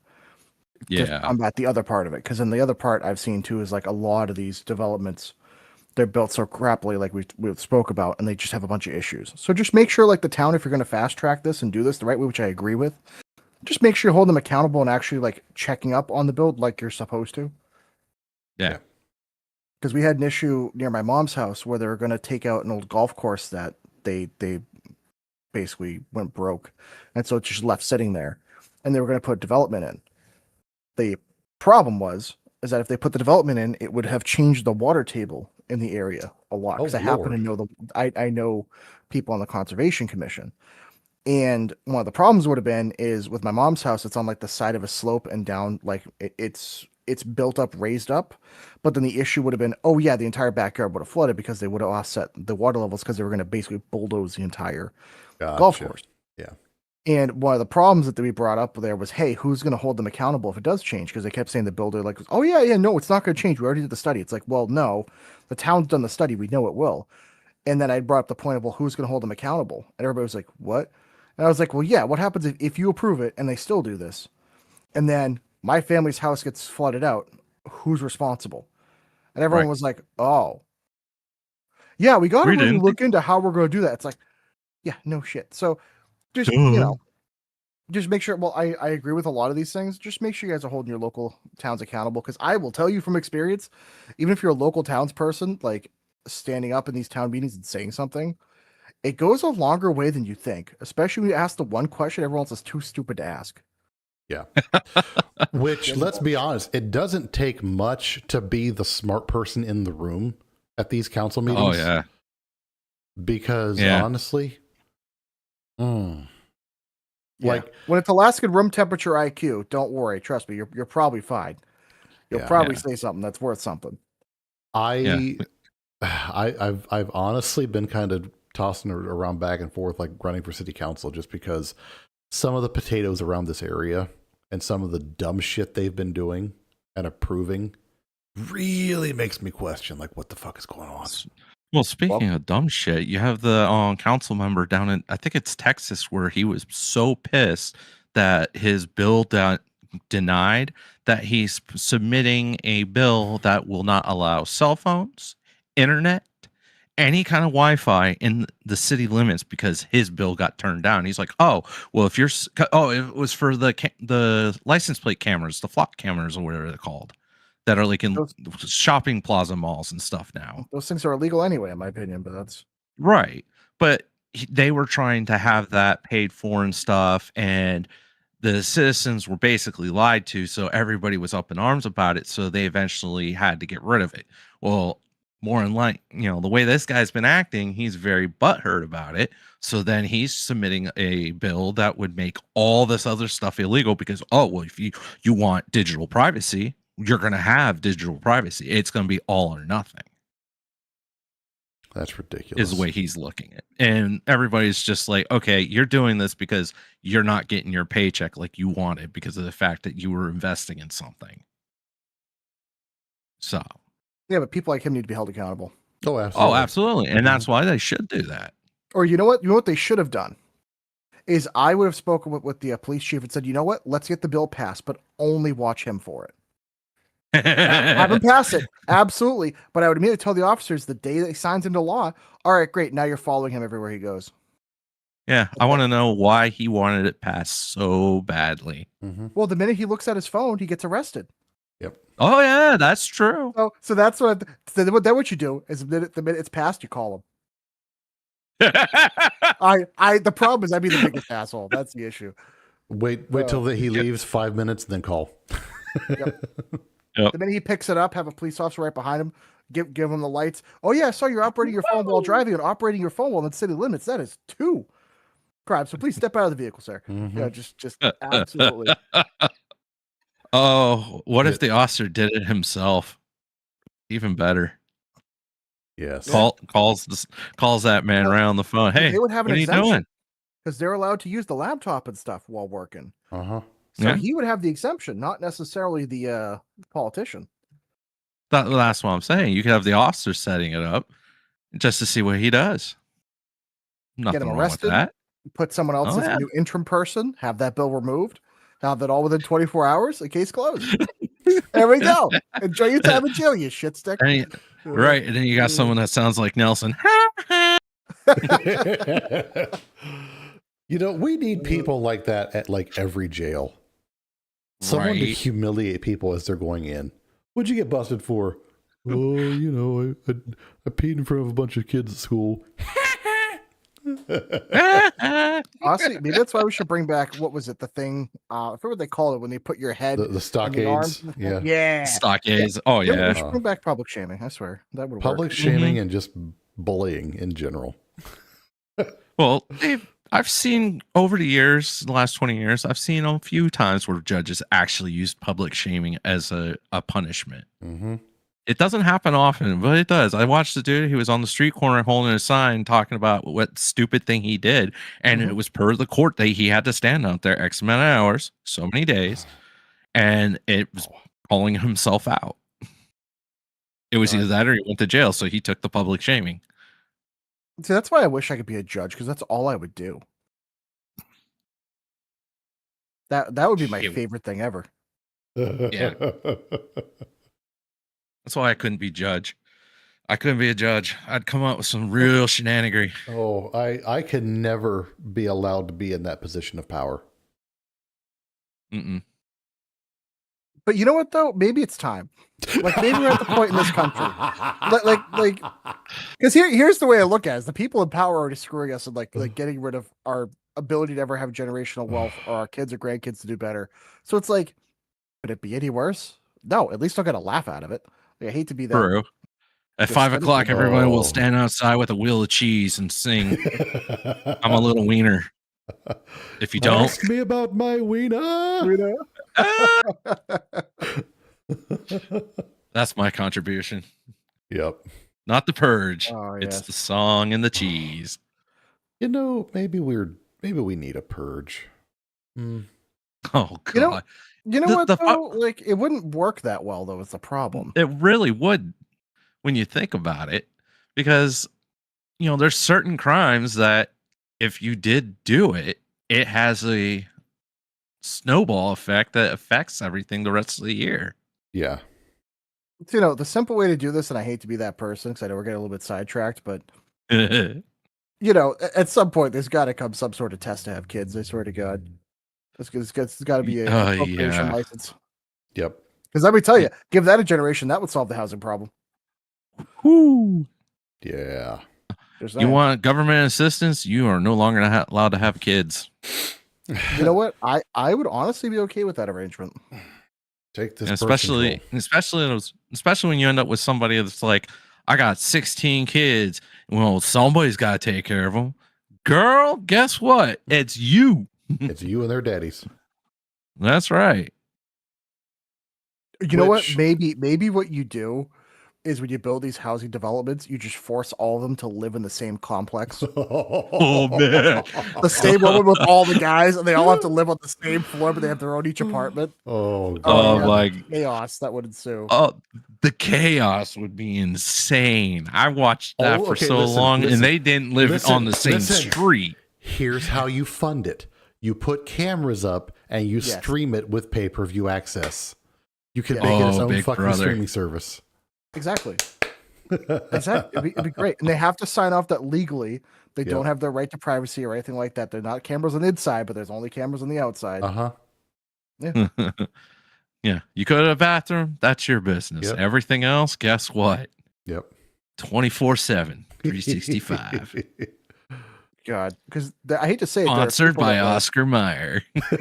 there are people in my family that I know that Ask like, us about they how we literally- does. is that like gonna be the official quote unquote greeting in Pipville? It's just doing the helicopter with a little bit of a little reach under it, you know. How you doing? See a little cold today, Jerry. Huh? Oh boy. Man. Hey, hey, Oh man. Jeez. He blew out his mic. He was so low. Oh shit. Yeah. So, All right. Well, That was a hell of a section. well, I definitely think we did the second part already at this point. Yeah, we kind of talked about a lot of the stuff I had in section 2. Talking about regulations getting moved out of the way, using pre-manufactured houses to get things done quicker and pre-approved. That helps with the process. Yep. The HUD situation. Go ahead. Well, I was gonna say, and then with the pre-manufactured homes, especially ones that you put on like a cement foundation or a Mhm. basement, those things are so much tighter Oh yeah. than like a traditionally built home. My father's got one, and it actually was so tight that the airflow sucks in it because they have to leave a fan running at all times Oh wow. in the bathroom because of it. If they were made better, those houses that you can get shipped via Amazon or whatever, those things are not like the worst option in some places. No. Yeah. I know Mr. Beast and who's that other guy? Where they went Unspeakable or something like that. Yeah, they went and built all those homes for all those. It was like down in Brazil or something. Well, no, they bought the houses off of Amazon. They're shipping container houses, but they like unfold when you buy them, and when they get to the spot where they're going, they like unfold out. They come like pre-wired with plumbing hookups, electrical hookups, everything. They weren't bad. They're really not that bad. There's some minor things that can be done better, but what's the cost behind those? Like it was like 30 to 50 grand, depending on how big of one you want. Oh my god! And there's a company called Boxable that does that. Yeah, they actually do a really good job. Boxable's the one that's being made here, and Elon is actually investing in them. Yeah, old daddy Elon. So it's cheap enough that every 5 years, if you decide, if you paid the last one off, you could tear it down and build a new one. Yeah, or you rent that one out and go buy a new one. Right. Well, that's the other catch. That's how you immediately fix the housing market. It's being able to offer those small houses, because I think maybe this is my generation that I'm starting to notice, and granted, I'm a little jaded on this topic, but I think there's a lot of people that are sick of having a bunch of stuff and having like so much to take care of, so much to do, where it's like, why have such a big house? Why have so much going on? When really, especially in my generation, if you're busy working a lot, it's like you're only really home to sleep and rest, and like you go out with your friends, go out and do stuff. So why have that be a huge asset and a huge cost, where if it's not going to really appreciate, because you can't afford something that's going to appreciate anyway. Right. So why not have that as an alternative option for someone that just wants, 400, 600 square feet just to be able to have a kitchen, bathroom, bedroom, living room. That's it. That's all you need. And for some people, especially I know a lot of guys that like go through either, like breakups and stuff like that, or divorce, or like I know like someone else that like, she's like a family friend of ours. She's like a single mom that she went through a divorce, and like she would just want to have like for her and her kid something small. It would give a lot of options to people, especially if you could get it to where like it's not taxed the same way or has tax incentives, or especially if it's well insulated and if it's thermally and energy efficient. It makes more sense. Like some environmental, incentives, stuff like that. A lot of these houses that we're talking about run off of those power packs, like the one I have, and they come either with solar panels installed on the roof or with the ability to have solar panels installed on the roof. So they're already off grid. That's cool. That'd be a way to do it. So, yeah. So, I mean, it's my own little neighborhood. Yeah. Well, that's somebody kind of thing with some money or with the ability to get some money could do that and put up a couple acres worth of these, a small subdivision. Yeah. And it wouldn't take a lot. And for people that don't have a lot, that would be huge. Yes. Right. Because imagine if all your living expenses were like $500 a month. Exactly. Because for some people, it's all they need. For people just coming into the workforce, it's perfect. That's all they need. Or for people that all they have is Social Security. And I know some older people that like they don't have a family. They never had kids, never had whatever. So they're like in their 80s or 90s, and they're like, I guess I'll just breathe. Yeah. I guess that's my option. Whereas something like that on Social Security, if you could only have $400 or $500 towards your bills and save the other $400 or $500, that's huge. Uh-huh. They could actually, see their friends and family and like do things. Yep. Because there's a lot of older people. I think people forget, as much as they want to assume all the older people have a ton of money. There's a lot of them that are really trapped. Yep. Because of the rise in the cost and taxes as well in these houses. So something like that would be amazing. A lot of people that could downsize, sell the house, and that would free up more houses on the market. Everybody wins. Yep. Yeah. It's literally a win-win. I mean, I remember at one time when I was growing up, you hear about how, okay, you get your starter home, it's not very big, maybe even build an apartment, and then you worked up to getting a larger home. Uh-huh. Especially when you get to like your 30s or something, and then you decide, oh, I'm gonna have kids now. That's the kind of ideals that I grew up with hearing, where nobody talked about walking out the door of college and going, I'm gonna need $1 million home. Like, people really should start going back to the, I'm going to get a starter home. It shouldn't be huge. Yeah. The $1 million Especially home if- was always the dream, not the fucking mandatory minimum. Right. That's the problem. I mean, Yeah, I that's- worked up to what I have, and, I didn't expect that, be, this right off the break. No. I knew I couldn't afford it right away. Oh God, no. I never imagined that I would have what I have. And I feel, I hate using this word, but I mean, I feel completely blessed to have what I've got right now. I mean, it's a beautiful property. I'm trying to put work into it to make it look even better and take care of it as best I can. And I'm finally at a position in my life where it's happening better and it's happening more. And I mean, this is going to go to the kids. I know that. So I'm trying to make it what it can be, as long as it can be for them. Because as much as I hate to say it, they're probably not going to be able to get a house that's anywhere close to this for themselves. So this is my gift to them.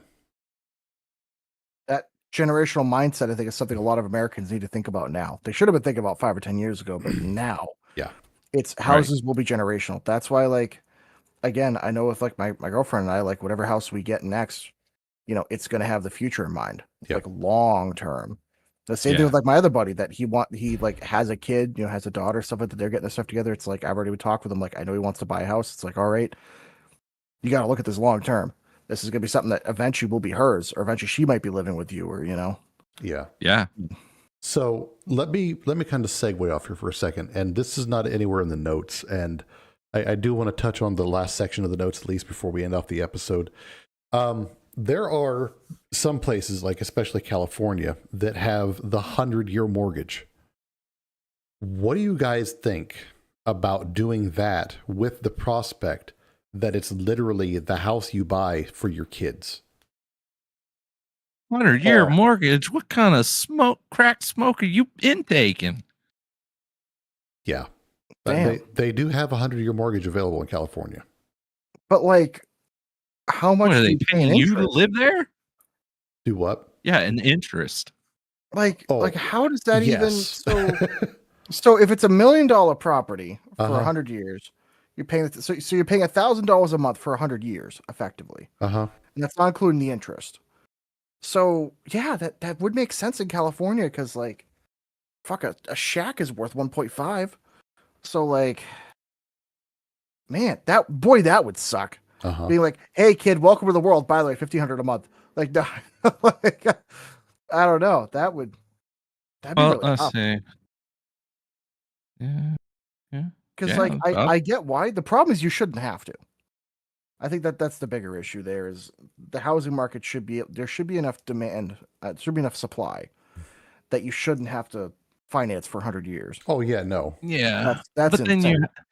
you have the issue, like what we're going into, is that you have these corporations or hedge funds or wherever they are that come in and buy out entire neighborhoods with cash. Uh-huh. Cash, sight unseen, will take it and then rent it out for extreme amounts because now they're trying to make a profit. Yeah. Yeah, well, they should be allowed to buy them anyway, but that's a Yeah. No, absolutely another thing not. later in the notes. The 100-year mortgage, I'm still kind of like mulling that over because Okay. like so, I guess in some situations so I it could make sense. I found a quick mortgage calculator for the 100-year mortgage. A house price of $850,000 with an $80,000 down payment. Mm-hmm. A 3% interest rate because the 100-year loans get lower rates. No PMI. $1,200 estimated closing costs, property taxes, and homeowners insurance with $2,700 to $1,500 respective, or each. Right. Your all-in monthly payment is just shy of $2,400. It's still a lot. It is a lot. That's a lot for 100 years. How much Total? you pay in total? Total expense over 100 years, $1.6 million. So it doubles. So $600,000. but people pay that in in 30 insurance. years. People pay that kind of double rate in 30 years. So it does equal out if it's a structured loan, if it's a well-structured loan. As long as it's not like a variable rate or anything like that. Yeah. Now let's put that up could you at That's what I'm worried about. let's do that You're at going to have something someone do that. at 8%. Then your monthly payment is $5,400 and your total expense is $5.3 million. So if you don't get Oh god. so if you don't get a good interest rate on that my loan, God. yeah, someone's playing Muppets with you. Oh my Yeah. yeah. Their fingers are coming out of your mouth right Oh now. my god. Yeah. I've never had a document feel like a bowling ball. I just oh my god. Well, remember, there is the bowling ball hold. Yeah. Yep. Yeah. I got the chills on that. So I guess that's gonna be one of the things where I wonder how many people are gonna sign those 100-year mortgages, and I wonder how many of them are fixed versus not. Oh, they would have to be fixed. And they would have to be mandatory minimum or low interest. That's the only way they would work. That's the only way. I think a lot of people might not read it. I'm going to bet you money that they're going to prey on people that need a low rate, and they're going to say, hey, for the first 10 years, it's 3%. And then for the next couple of years, it's 5%, then 7%, then 10%. I bet you they're going to find a way at some point to get them to default on it or something like that, or find a way, and the bank just takes it back anyway. I bet you. And then resell it. Yep. Listen, Start predatory all lenders. over again. Predatory lenders have a special place in line at the wood chipper. Yeah. Yeah. So, but yeah, okay. So I wanted to touch on that last section before we end the show. We had mentioned in the opening, if one of you guys want to take the section, please do, because I've talked a lot tonight. I'll be honest with you, I don't even know which section you're at right now. The third one. Oh, That one. that one. There we go. Yep. Yeah. I can take it. That's fine. Okay. So they're talking about the 350 home rule. There's a major consumer frustration on the rise for large institutional investors and hedge funds, buying up entire subdivisions with all cash, no inspection offers, turning entry-level neighborhoods into permanent rental monopolies. Now, I actually had a friend of mine that literally just happened to him. He placed an offer on a house, and then an investment company came and just offered more in cash without financing, and he lost the house. He's like, "Fuck, you can't win." So they'll offer more than what it's worth because they know what they can get out of it. But the issue that we've been seeing is a lot of these investment companies are buying up a ton of houses. Now, is there a way for us to access like public records to see how many they're buying? Possibly. Because the issue I've seen, or at least I've heard about, granted, this part's hearsay, so take it with a grain of salt. But from what I've heard is a lot of them will use either other shell companies or different structures. I've heard the same so thing. it's very difficult. Okay, so you've heard the same thing. Yeah. So it's very difficult to know exactly which company's buying what, because they're going to diversify their portfolio by kind of restructuring, doing a lot of that crap. Yeah. So because Congress has known this has been an issue, they're looking at introducing a strict cap. Institutional investors are banned from owning more than 350 single-family homes nationwide. That would be astounding. Now, I think that doesn't go far enough. Now when we started the episode, that's what I was saying. That does not go far enough. I still personally feel 350 is too high. You know what? Though? I mean, it's still high, but you know what? At least they're doing something. They're doing something. It's good. It's a great start. But let's bring that down lower. Let's maybe say 100. Yeah, I would. I don't disagree with that. I would just make sure that it has to be a separate single entity that can own 100, and it cannot have outside investment. It must be money that's made from within its own company. Because then my issue is I don't want them starting up shell companies that they sort of pay to consult to do. None of that crap. It has to be very well regulated. Yeah. Because I don't mind it. If a company of like 20 people buy up 100 investment properties and that's what they do for work and they take care of them, I'm not against that. Yeah.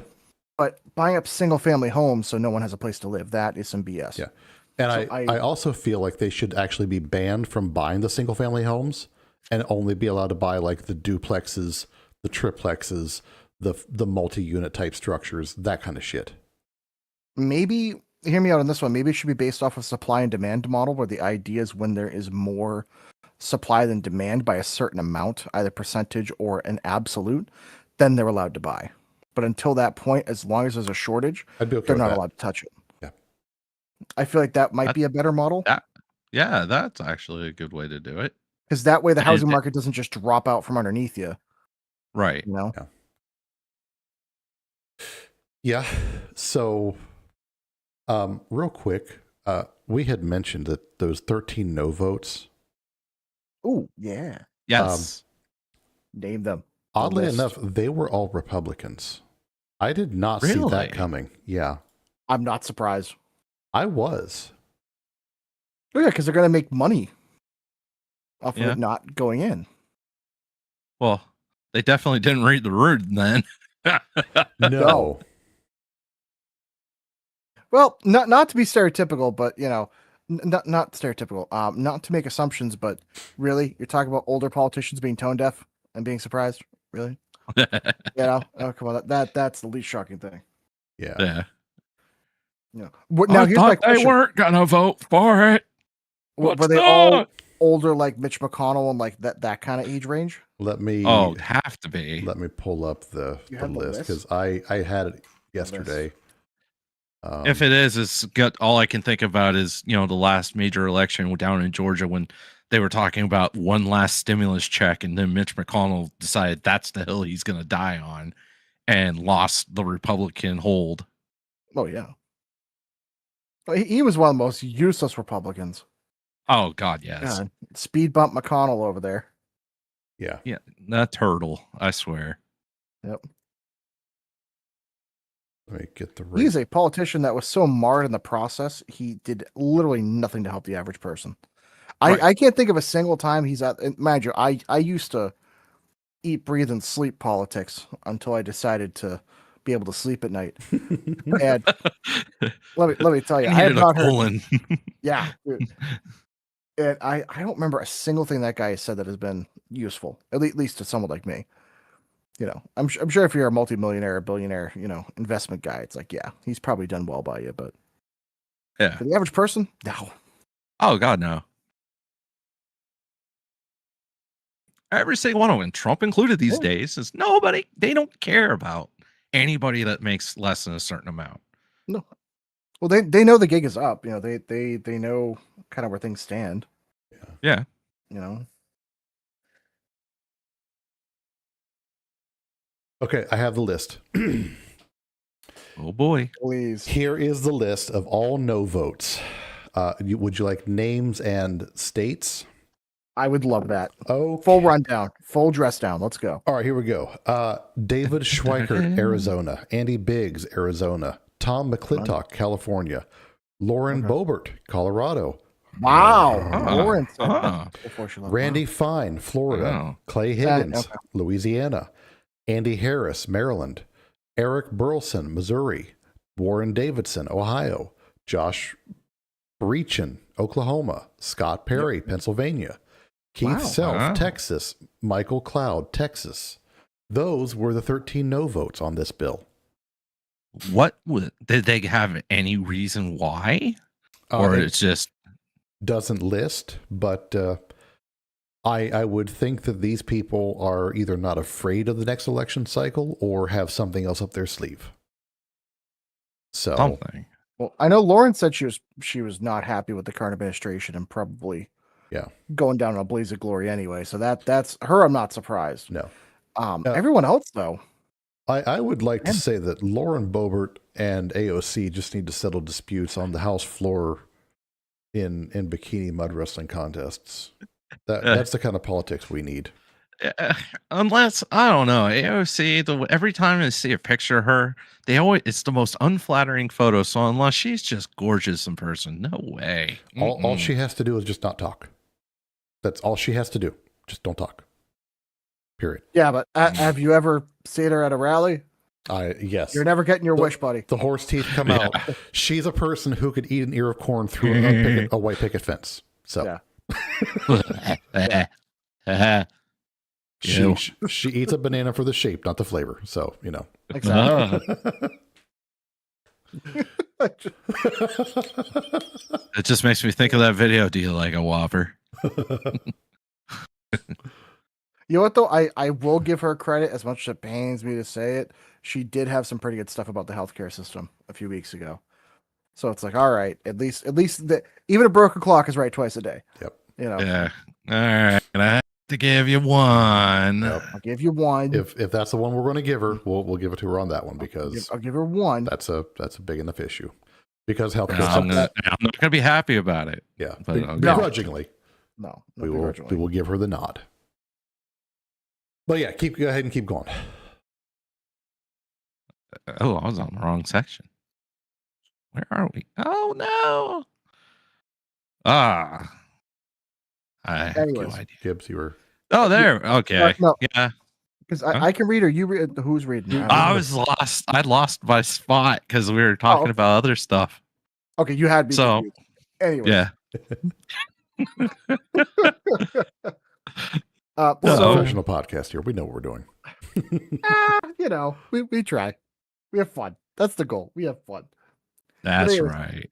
So they were looking for a balance or a compromise within this solution.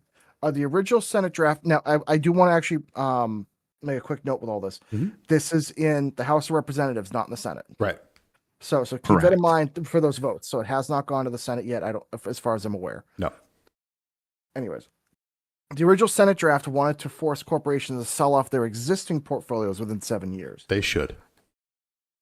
Yeah. I would not disagree with that, or just down to that 350 limit. I would even be okay with down to the 350 limit. That'd be fine. I feel like that is kind of the middle ground. Home builders were sounding the alarm to an immediate forced sell-off would tank the build to rent, or basically it could tank the industry for a little while. Which again, I do think that is a concern in terms of the job market and for a couple of companies. What we need to understand is if they did a rollout where it's like, all right, maybe they have to sell off 10% of what's needed to that goal. So if they're over it by 1,000, then they have to sell off 100. And then slowly roll that out over a few years. Yeah. You could do that. That way, it's a controlled situation. It's not so much opening the floodgates because it's over 7 years. True. So they're going to be able to drip it out. So I guess here's the thing: we need to see how many homes are actually owned by these corporations and these investment companies, because if they come up with hundreds of thousands of houses with each company, that we have to drastically restructure how we do this. Wow. We don't know. The AI knew exactly what I was going after. Well, corporations and institutional investors own roughly 8.9% of all residential parcels nationwide. Wow. Well, that's easy math to do. How many residential parcels? It's every one. You're talking about 1 in 11 residential parcels in the U.S. Yeah, but like how many are there in the U.S. so we can figure out how many are owned by? It's simple math. Just ask it if you already have it up. Yeah. How many houses exactly would that be? Because I'll tell you right now, if we're going to bring that down, roughly 1.72 million. Okay. Okay.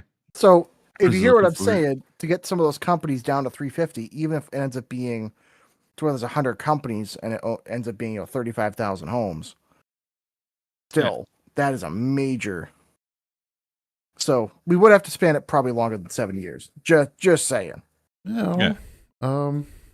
And then also make it to where you can't have foreign investors buying homes either, or land and Yeah. all that. Oh, yeah, I think especially for single family homes, if you're not an American citizen, you shouldn't own one. No. Because I don't want No, other you companies should buying up all the absolutely not. houses. That no. It's one thing if you buy like an apartment complex, maybe, but No. even like one. Foreign investors owning Yeah. our land, no, shouldn't happen. So quick number. If you divide that number by 7 years, that's 245,714 houses per year.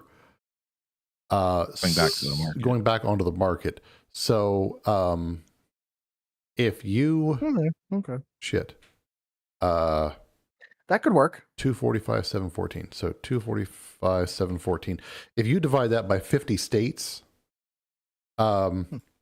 that's less than 5,000 houses per state on average Okay. per year. I think that would work. I don't think that's going to tank the build to rent pipeline, like they were saying. No, Yeah. it's not. So All it is you've got some lobbyists that's doing their job Oh, trying absolutely. to do the scare tactics. Yeah. Scare And tactics. it's That's all working. it is. That's why I'm a always big worked. fan on this podcast. We actually break down the numbers and look at it because we try to bring receipts when we talk shit. So I like the numbers. as much as we're not a big fan of the AI stuff, it's sometimes really fucking helpful for figuring the shit out. no, Yeah, my math's not so good. I don't use AI for anything, do I? But no, honestly, Mansley the new shows stuff. his Actually, face. we gotta get like a GIF of him like typing away on a computer furiously in the background. Just we gotta get him peanut butter. What? Oh my If Jim- god. Same difference. One's a peanut butter. One's a picture. Get it right. It's all fake peanut butter anyway. It's not the real stuff. I have real peanut butter Chemical peanut upstairs. But like real peanut butter, Yes, organic peanut butter. good. That stuff's good. I can taste the hippie hair. I actually Back had up a couple some inches. not Leave that long those. ago, and it actually tasted sweeter than the stuff you get made from the manufacturers. Yeah. It was weird. It makes a big difference. It does. Yeah, it made my But- brain stop.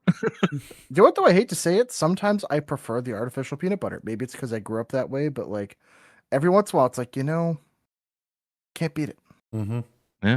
Can't beat it. Yeah. So at this point, Yeah. Take us home, Gibbs. Fair. All right. So the big picture. This bill isn't going to make homes $50,000 overnight, nor should we want a violent crash or a violent overcorrection. The underlying fundamentals of the market for I can't English. Oh my God. Low delinquency rates and high equity mean the economy relies on real estate stability. And it is true, no matter what policy you put in place, it's not going to drastically change things overnight. However, with the policy that we're talking about here, it could be over the course of a decade, which it gives a lot of people a chance to actually get somewhere. Yeah. By combining zoning reform and factory built efficiency and corporate guardrails, the goal is to safely ramp completions up towards 1.8 to 2 million units per year. And it's about slowing price growth down to a normal 0 to 3% rate. Letting wages finally catch up and ensuring that when a 40-year-old finally goes to buy their first home, there's actually a house on the market to buy. And I think we need to work to bring it back down to it where a 30-year-old can buy their first home, not a 40-year-old. Well, that's always the metric should be is a 30-year-old making the average amount of money to be able to buy the average amount of home in the area. Yes. If that's not the case, then you can't start families. And one of the big problems is we're going to need families and you're going to need kids and other things because boy, do we have an inverted triangle when it comes to this country, especially in the next 15, 20 years when people start retiring and getting older. Yeah. well, it's on top of that, you have a lot of countries running, including our own soon, from the way they're talking, that they're not having kids anymore. Yeah. The amount of people that are dying off versus kids that are born is actually going the wrong way. Yeah. We're hitting a point where the kids that are being born here aren't from here anymore. That too. Culturally. Yeah. And I don't know if you guys want to go down that rabbit hole for an episode or not, but it's it's bad. That's an episode that might get If censored. there's cheesesteak at the bottom of that hole, maybe. Yeah. Mm. But The things I can't say on air. yeah. But I have so many questions.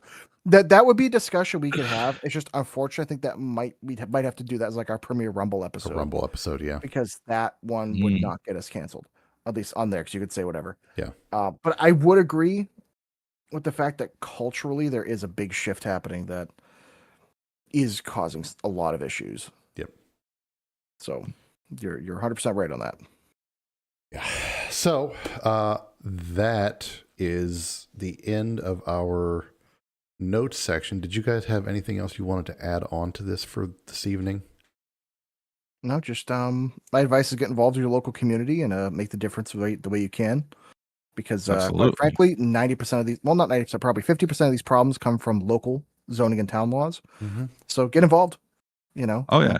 Have- A say lot your of piece. those laws end up getting enacted because nobody's showing up to the town hall meetings to say, "Hey, that's kind of dumb." Yeah.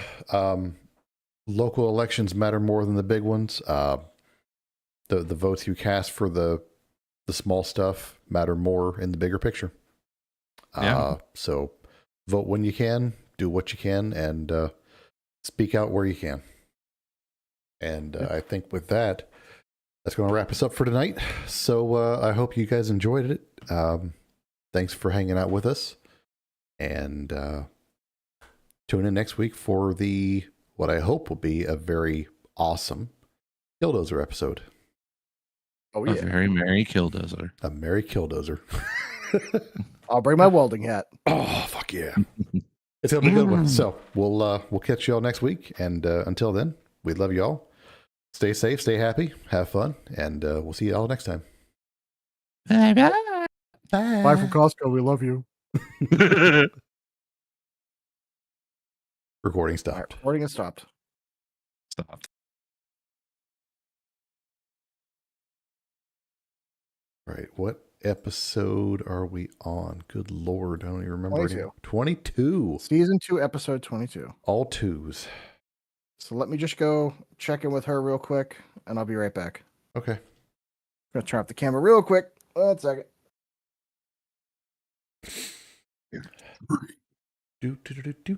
Do. Check my phone to see if there was any updates to my Faja. Faja. Uh, Faja, can you see? I am now bear shit. Interesting. What? Someone discovered the show. Oh, I can see our metrics just spiked up out of fucking nowhere. nice. Well, we get one more.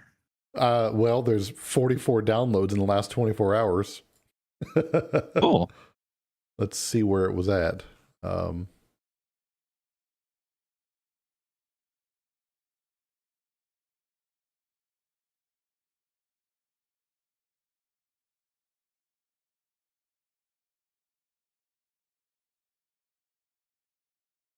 Oh. Huh.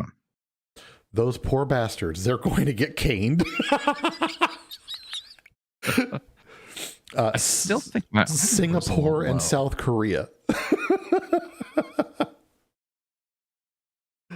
Wow. Oh, those poor bastards. Oh my God. Where was Audacity recording from?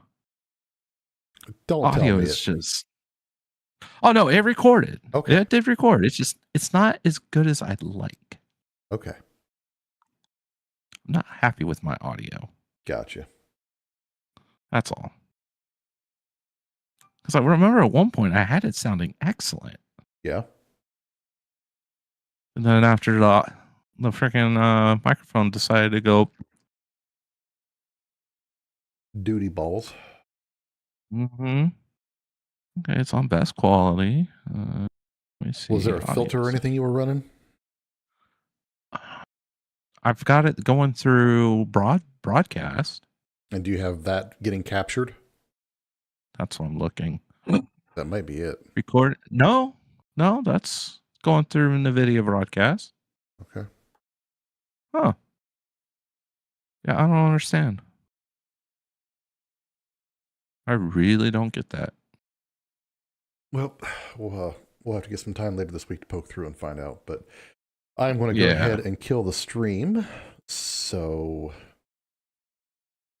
I mean, do I sound okay right now? you sound good. Yeah. Are you using the NVIDIA Broadcast Studio settings? Yeah. That's what. Let me see. I'm gonna look at the preferences. Like, no, you can get going if you want. The studio I'm voice. re- Check for that. But yeah, that's